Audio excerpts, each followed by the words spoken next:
자, 이번에는 이제 결손과 이율결손금 공제인데, 이거는 이제 사업소득의 독특한 이제 이 특징 되겠죠. 결손금 있으면은 그 애는 이것 때문에 부과된 세금이 없을 뿐더러 이율돼서 15년까지 공제 혜택을 받을 수 있다. 뭐 일종의 포인트라고 생각하시면 되겠습니다.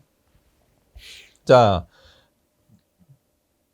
보시게 된다면은 이제 결손금이 사업소득 결손금이 있고 부동산 임대 소득 결손금 두 가지 종류가 있어요. 그래서 원래 사업소득 결손금 있죠. 부동산 임대 소득도 사업소득이니까.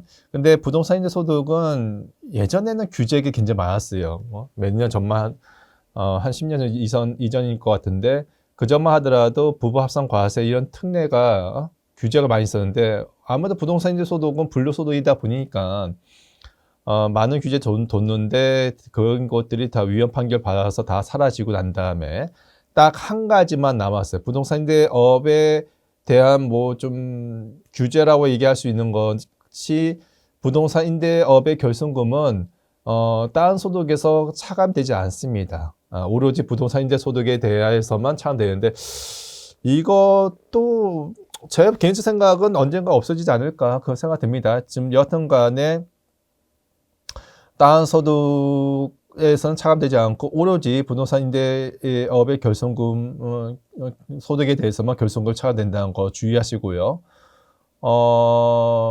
그래서 이게 직관적으로 여러분 생각할 때 어떤 분이 얘기해요. 종합과세니까 사업소득도 종합과세고 근로소득도 종합과세니까는 합산과세하기 때문에 근로소득에 한 거는 결손이 발생할 수가 없죠. 이게 구조상. 예.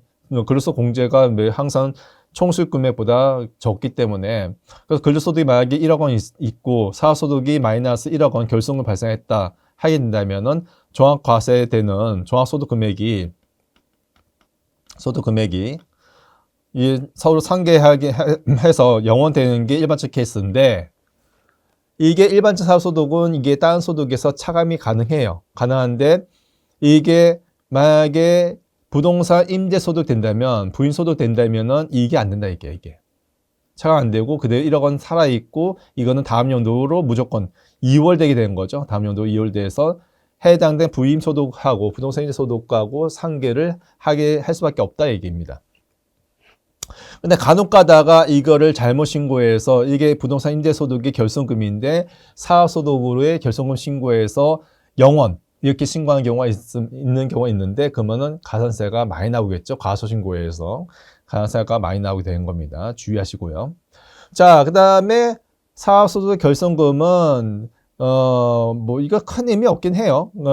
공제 순서가 근로, 연금, 기타, 이자 배당 그 순서대로 해준다. 라고 하고 있는데 이게 왜 그러냐면 이자 배당 소득에 대해서는 공제를 적게 해주려고 그런 거예요.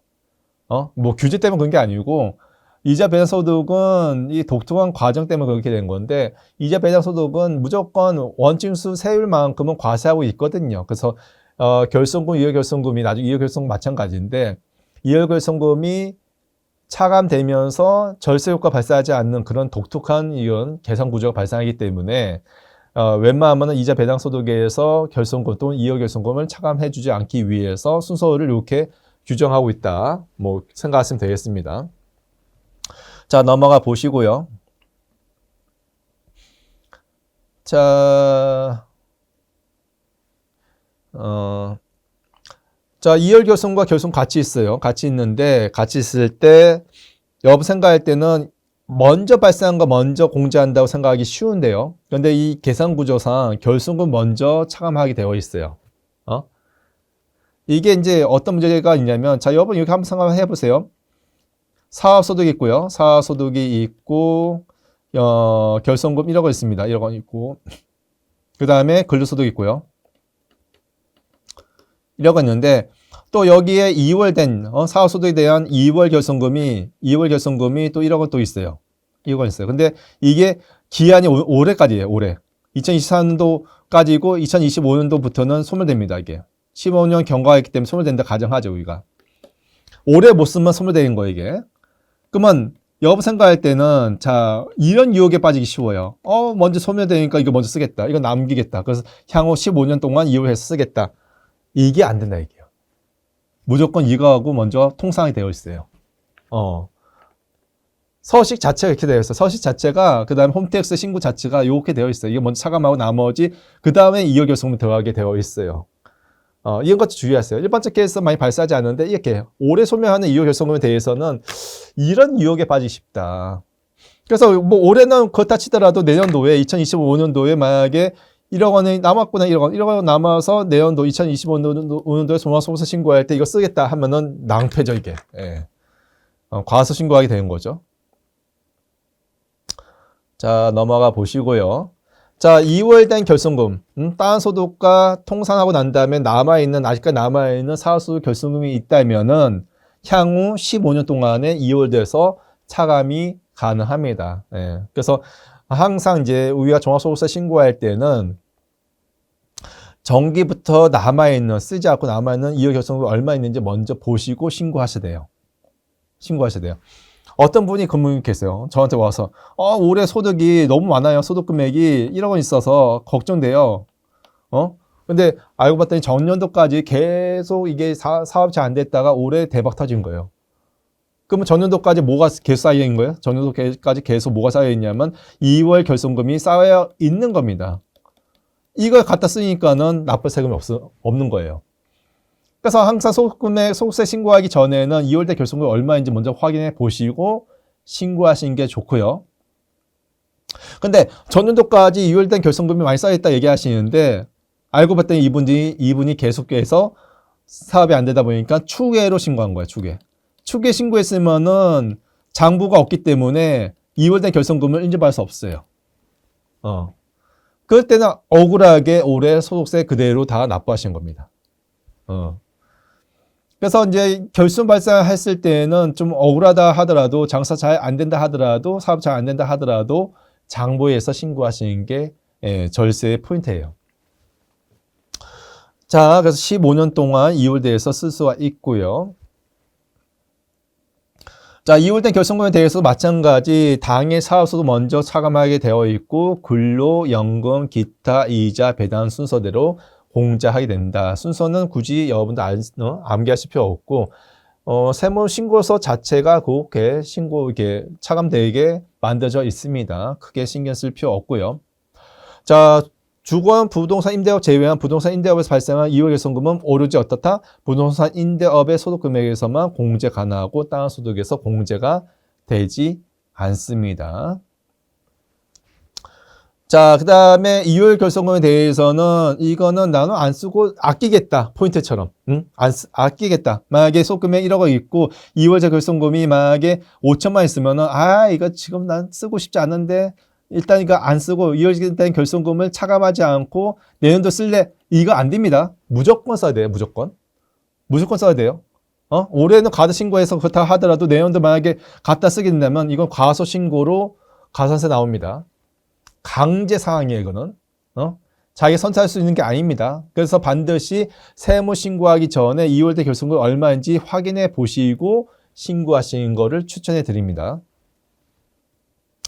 자, 넘어가 보시고요. 추계 신고할 때는 조금 배제해야 된다는 거 다시 한번 강조합니다. 장부를 작성하라고 유도한 거죠. 그래서 추계 신고할 때는 2월대 결손금이 비록 있다 하더라도 인정받을 수 없어요.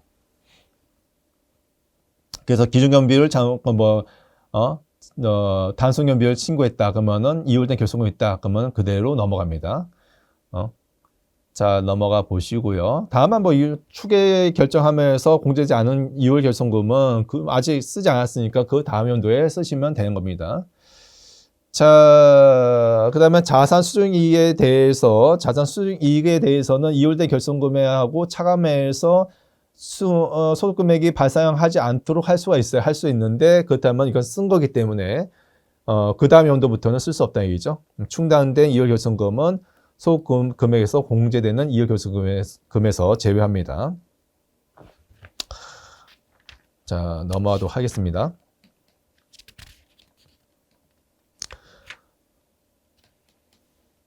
자, 공동사업자의 이 결손금에 대해서는 공동사업장이 이게, 자, 갑을병 이렇게 사업하고 있다. 갑을병.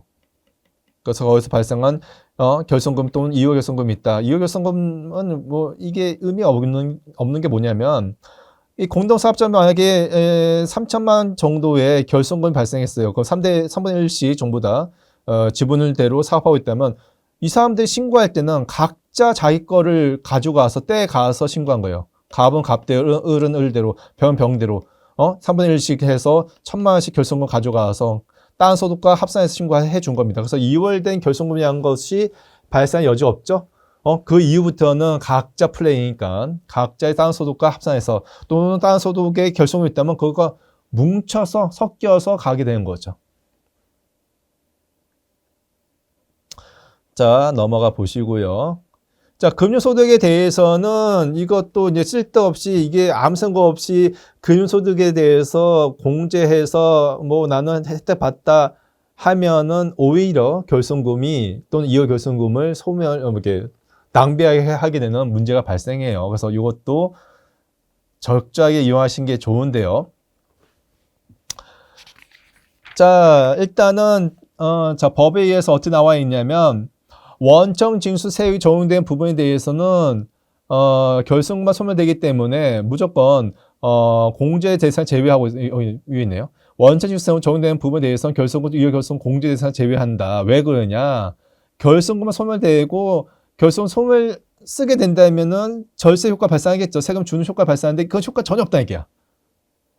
무조건 원청 징수 세율만큼은 징수하기 때문에 결손금만 또는 이후 결손금만 소멸되기 때문에 아예 법에서 하지 말라고 나와 있어요. 그러니까 납세자한테 유리한 거죠. 납세자한테 유리하게 해주고 있다는 얘기입니다.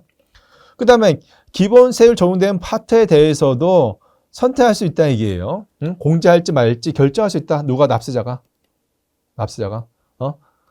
그래서 뭐 4천만 원, 2천만 원의 전지는 2천만 원 이하에 대해서는 기본 원칙 세율만 적용되는데 원칙 세율 적용되는 부분에 대해서는 공제할 수가 없고 2천만 원 초과분에 대해서는 기본 세율 적용되는데 이거는 얼마까지 할지 뭐 니들 판단해라. 납세자 판단해라. 그래서 비교해서 산출해서 오히려 이게 주었을 때 결손 썼을 때 세금 감소 없다 하게 되면 안 쓰기 낫겠죠.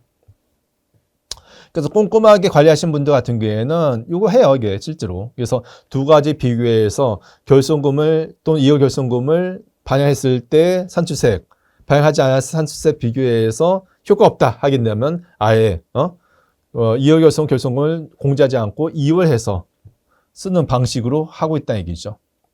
그래서 금소득이 만약에 종합과세에 들어가고 있다면은 그리고 결손금이 발생하고 있다면은 좀 주의하시기 바랍니다. 그런 내용이 나와 있다 이게요. 자, 넘어가 보도록 하죠. 자, 그 다음에 쭉 넘어가서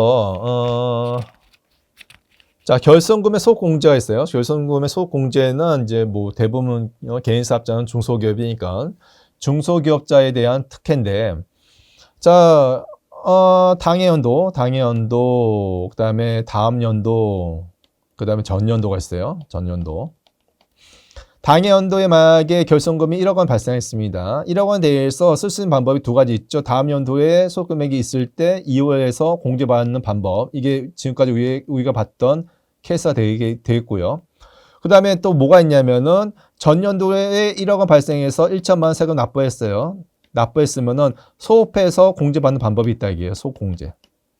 소급해서 공제받을 수 있는 방법이 있다. 그러면은 소급해서 공제받았기 때문에 어때요? 1억 원 차감해 줬기 때문에 소득금이 없고 이거는 과다 납부한 거니까 어떻게 할 수 있다? 환급할 수 있다 얘기예요. 둘 중에 한 가지 방법을 쓸 수 있다 얘기입니다. 대개 돈을 환급받을 수 있는 거니까 이게 더 좋겠죠. 예. 그래서 이거 많이 활용하고 있고 특히나 나는 앞으로 폐업하겠다. 폐업해서 앞으로 소득금 발생할 여지가 없다 하긴 되면 거의 이게 낫죠. 앞으로 소득금 발생할 여지 없으니까. 예. 그러니까 폐업한 기업들 같은 경우에는 소공제 많이 신청합니다. 예. 그러니까 건의액이 되고 있고 계산식은 좀 복잡해요. 복잡한데 단순해요, 여러분들. 소급회에서 결손금을 소급회에서 다시 계산했을 때 나오는 세금과 전년도에 납부한 세금 비교해서 그 차이만큼 돌려받는다 생각하시면 되는 겁니다. 크게 복잡할 거 없는데 계산식을 풀다 보니까 복잡하게 되어 있을 뿐이에요. 간단히 보시면 되겠고요. 자, 이 결손금 소공제하는 결손금은 여러분들이 결정할 수가 있어요. 결정 가능합니다. 그래서 1번 쓰고 1번은 이후에 하겠다 가능합니다. 예, 가능해요. 근데 이제 이게 왜 중요하냐면 나중에 자, 전년도 소득 금액이 잘못됐어요. 또는 당해연도 결손금이 잘못됐어요. 그래서 과다하게 소공제 받았다 하긴다면 추징당할 수 있어요. 추징당할 때 추임만 당한 게 아니고 이자 가산금까지 나옵니다. 그러니까는 뭐 그게 아니라면 확실하다라고 하긴다면은 100% 소공제 받으면 좋겠지만 좀 애매하다, 좀 왕충 장치가 필요하다 하게 된다면 한 50%, 80% 정도만 받는 것도 좋은 방법이 될 수 있다 얘기죠. 그래서 만약에 1억 원에 대해서 소공제 받을 수 있지만은 일부러 8천만 원만 소공제 받고 나머지 2천만 원에 대해서는 2월 공제 받는 거 이것도 가능하다 얘기입니다. 적절하게 이용하시면 되는 겁니다. 자, 그 다음에 자 보시면 되겠고요. 자, 소공제의 양식은 이렇게 되어 있으니까 참고로 보시면 되겠습니다.